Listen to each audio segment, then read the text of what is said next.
Thotë që atëherë kur shkron një r vije pas një bashkëtingëllore më pak të zëshme, pra që është më pak e zëshme, atëherë kemi der Preis. Pra der Preis. Der Preis. Pra është për qëllim çmimi. Der Preis. Der Preis. Është për qëllim çmimi pra. Kurse die Freiheit, pra e thamë edhe me lartë që edhe i shqiptohet si ai. Dhe këtu e kemi dy herë radhazi, e i. Pra ai shqiptohet. Pra nuk themi die Freiheit, por themi die Freiheit. E qartë shpresoj. Pra themi die frei, fr. Nuk themi Freiheit, jo, butësisht, por r. Die Freiheit. Die Freiheit. Pra është për qëllim liria. Pra die Freiheit. Die Freiheit. Ndërkohë që kemi edhe një shembull këtu die Sprache. Die Sprache. Gjuha është për qëllim. Die Sprache. Pra gjuha. Gjuha shqipe, gjuha angleze, kështu me radhë. Pra nuk është për qëllim gjuha si organ. Pra die Sprache.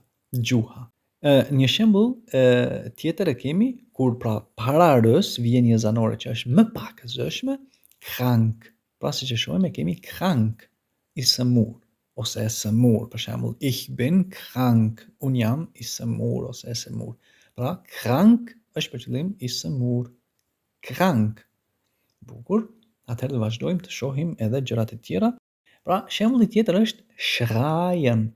Schreien, që është për qëllim për të bërtitur, pra bërtas. Kur dikush bërtet, pra schreien, që nuk është e mirë njeriu të bërtas, por që nganjëherë nuk do të dëgjohet zëri juaj, vetëm se kur bërtet. Pra schreien, bërtas. Schreien, bërtas.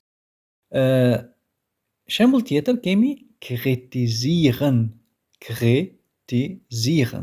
Kritisieren. Pra e shohim që shkronja k ka ardhur si një bashkëtingëllore më pak e zëshme para r-s. Prandaj e shqiptojmë si r. Pra kritisieren.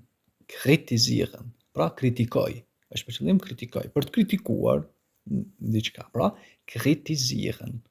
Tani kemi edhe një shembull tjetër, das Problem. Das Problem.